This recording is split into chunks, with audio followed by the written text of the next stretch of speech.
2025년 12월 7일입니다.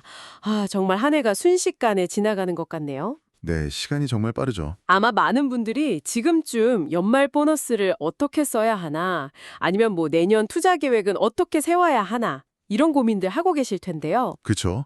특히 이맘때가 되면 안정적인 현금 흐름, 그러니까 배당주에 대한 관심이 확 높아지잖아요. 맞습니다. 그래서 오늘 저희가 바로 그 고민에 대한 실마리를 좀 드려볼까 합니다. 에너지 분야에서요, 각기 다른 투자 철학을 대표하는 세 가지 고수익 배당주를 한번 깊게 파고들어 볼 겁니다. 네, 이게 단순히 기업 이름만 나열하는 게 아니고요. 그렇죠. 전통적인 거인, 또 꾸준한 인프라 강자, 그리고 미래를 향한 대안. 이 세 가지 다른 접근법을 비교해보는 시간이 될 겁니다. 네, 좋습니다. 보통 에너지 주식이라고 하면 다들 유가에 따라 주가가 막 널뛰는 그런 변동성 큰 자산으로만 생각하기 쉽잖아요. 네, 거의 공식처럼 생각하죠. 근데 이건 사실 절반만 맞는 이야기입니다. 같은 에너지 섹터 안에서도요, 사업 모델에 따라서 그 안정성의 결이 완전히 달라지거든요. 그 안에서도 또 나뉘는군요. 그럼요. 오늘 우리가 파헤쳐볼 핵심 질문은 바로 이겁니다. 이 기업들은 도대체 어떻게 안정적인 현금 흐름을 만들어내는가? 그게 핵심이군요. 네, 시장의 거친 파도 속에서 각자 어떤 방식으로 살아남는지, 또 주주들에게 꾸준히 수익을 어떻게 돌려주는지, 그 생존 전략의 비밀을 한번 하나씩 열어보겠습니다. 좋습니다. 그럼 첫 번째 선수부터 바로 만나보죠. 에너지 섹터의 살아있는 역사, 바로 쉐브론입니다. 네, 쉐브론이죠. 일단 눈에 확 띄는 게 배당 수익률인데요. 무려 4.5%나 돼요. 4.5%면 정말 높죠? 네. S&P 500 평균이 1%대 초반이고 에너지 산업 평균도 3%대 초반이니까 이건 정말 높은 수치잖아요. 맞습니다. 그런데 솔직히 이런 생각이 들어요. 아무리 쉐브론이라도 결국 석유 회사인데 만약에 유가가 폭락하면 이런 높은 배당 약속 이거 지키기 어려운 거 아닌가요? 아주 중요한 질문이시고요. 기업이 버틸 체력이 있는지 저희가 어떻게 알 수 있을까요? 바로 그 지점에서 쉐브론의 진짜 가치가 드러납니다. 쉐브론은요, 단순히 원유를 파내는 회사가 아니에요. 그런가요? 통합 에너지 기업이거든요. 통합 에너지 기업. 네, 이걸 쉽게 비유를 하자면 밀을 재배하는 농부가 직접 제분소도 운영하고요. 동네에서 제일 유명한 빵집까지 소유한 거랑 똑같습니다. 원유를 시추하고 생산하는 걸 업스트림, 그리고 이걸 정제해서 휘발유나 화학제품으로 만드는 걸 다운스트림이라고 하는데요. 쉐브론은 이 모든 걸 다 합니다. 그러니까 밀 가격이 폭락해서 농장 수입이 줄어도 빵집에서는 오히려 더 싼 값에 밀가루를 사오니까 이익이 나는 그런 구조군요. 정확합니다. 바로 그거예요. 이게 실제로 얼마나 강력한 방어막이냐면 2020년 팬데믹 때 유가가 마이너스를 기록하는 정말 초유의 사태가 있었잖아요. 네, 기억나죠. 정말 충격적이었는데. 그때 대부분의 순수 시추 기업들은 거의 생존의 위협을 받았어요. 하지만 쉐브론의 정유, 화학 부문, 즉 다운스트림은요, 오히려 원재료가 거의 공짜가 되면서 엄청난 이익을 냈습니다. 와. 업스트림의 그 막대한 손실을 상당 부분 막아준 거죠. 모두가 비명을 지를 때 쉐브론은 배당을 늘릴 수 있었던 비밀이 바로 여기에 있습니다. 와, 그건 정말 생각지도 못한 부분이네요. 그러니까 위기 상황에서 한쪽 사업부가 다른 쪽의 손실을 막아주는 완벽한 해지 전략이 그냥 사업 모델 안에 내재된 셈이군요. 그랬죠. 알겠습니다.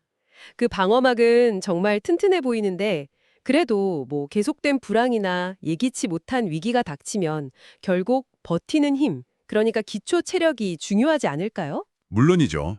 그리고 그 기초 체력을 보여주는 가장 확실한 지표 중 하나가 바로 재무 건전성입니다. 재무 건전성. 쉐브론의 부채 자본 비율을 보면요, 0.22배에 불과해요. 0.22배요? 네, 이게 무슨 뜻이냐면 회사가 가진 총 자본을 100이라고 할 때 빌린 돈은 22밖에 안 된다는 의미입니다. 빚이 정말 적네요. 빚이 거의 없는 아주 우량한 재무 구조를 가졌다는 거죠. 이 넉넉한 실탄 덕분에 유가가 떨어져서 사업이 좀 부진해도 큰 부담 없이 자금을 조달해서 위기를 넘기고 또 주주들한테 약속한 배당을 계속 지급할 수 있는 겁니다. 괜히 38년 연속으로 배당금을 올린 게 아니었군요. 그럼요. 이건 단순한 약속이 아니라 수십 년간 온갖 위기를 거치면서 증명해온 역사라고 봐야죠. 정리하자면 쉐브론은 이 통합된 사업 모델이라는 방패랑 또 낮은 부채 비율이라는 튼튼한 갑옷을 모두 갖춘 장수 같은 기업이네요. 네, 딱 맞는 비유 같습니다. 시장이 어떻게 변하던 꾸준한 수입을 원하는 좀 보수적인 투자자에게는 정말 매력적인 선택지일 것 같습니다. 맞습니다. 그런데 듣다 보니까 이런 생각이 드네요. 쉐브론의 전략은 유가 변동성을 최대한 관리하고 완충하는 거잖아요. 네, 그렇죠. 혹시 아예 그 유가 변동 자체에서 자유로워질 순 없을까요? 마치 고속도로 통행료처럼 유가가 배럴당 $50든 150달러든 상관없이 꾸준히 돈을 버는 뭐 그런 사업 모델 말이에요. 이런 기업도 에너지 섹터에 있나요? 네, 바로 그런 비즈니스 모델을 가진 회사가 있습니다. 에너지 섹터의 숨은 강자죠. 엔터프라이즈 프로덕트 파트너스, 줄여서 EPD라고 부릅니다. EPD요? 이 회사는 쉐브론과는 정반대예요. 에너지 산업의 딱 중간 영역, 즉 미드스트림에만 집중합니다. 미드스트림? 네, 파이프라인, 저장시설, 처리시설 같은 에너지 인프라를 미국 전역에 거미줄처럼 쫙 깔아놓고요. 다른 에너지 기업들이 이 인프라를 이용할 때마다 사용료를 받는 거죠. 아, 정말 고속도로 통행료 징수소랑 똑같네요. 그 도로 위를 달리는 트럭에 다이아몬드가 실렸든 그냥 자갈이 실렸든 통행료는 똑같이 받으니까요. 바로 그겁니다. EPD의 수익은 파이프라인을 통과하는 천연가스나 원유의 가격이 아니에요. 얼마나 많은 양이 지나가느냐, 바로 그 양에 따라 결정됩니다. 아, 양이군요. 네, 그래서 에너지 가격이 급등락해도 EPD의 현금 흐름은 거의 영향을 받지 않죠. 이 안정적인 사업 구조 덕분에 배당 수익률이 무려 6.8%에 달하고요.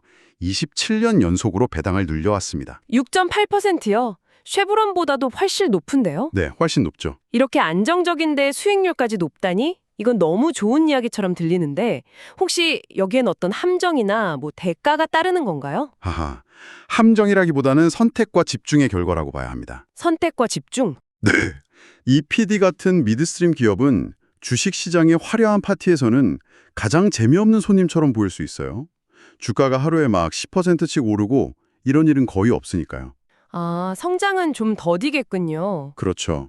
이 기업에 투자한다는 건 주가 상승으로 얻는 시세 차익보다는 이 6.8%라는 꾸준하고 높은 배당금, 이게 투자 수익의 거의 전부가 될 거라는 의미입니다.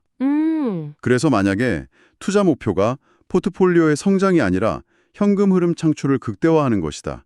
그러면 EPD의 이런 지루함이 오히려 가장 큰 매력이 될 수 있는 거죠. 그렇군요. 성장을 포기하는 대신에 압도적인 현금 흐름을 택하는 전략.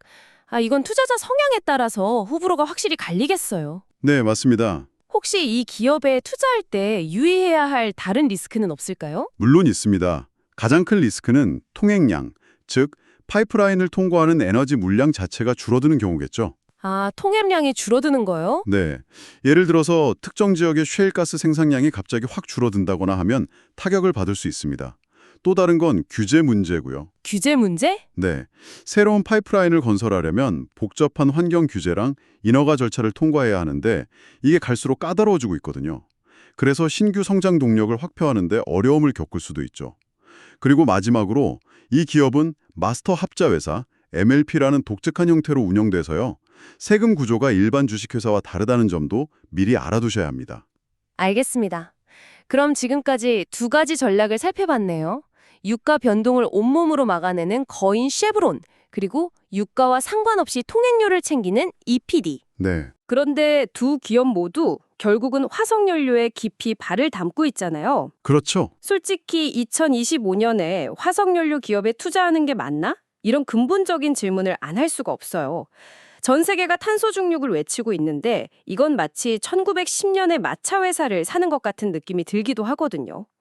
이른바 방안의 코끼리 같은 이 문제에 대한 해답도 있을까요? 네, 오늘날 에너지 섹터 투자를 망설이게 하는 가장 큰 고민이죠. 바로 그 고민에 대한 하나의 대안이 될 수 있는 기업이 브룩필드 리뉴어블 파트너스, BEP입니다. BEP. 네, 이 기업은 이름에서부터 알 수 있듯이 100% 재생 가능 에너지에만 투자합니다. 아, 그럼 태양광이나 풍력 같은 회사인가요?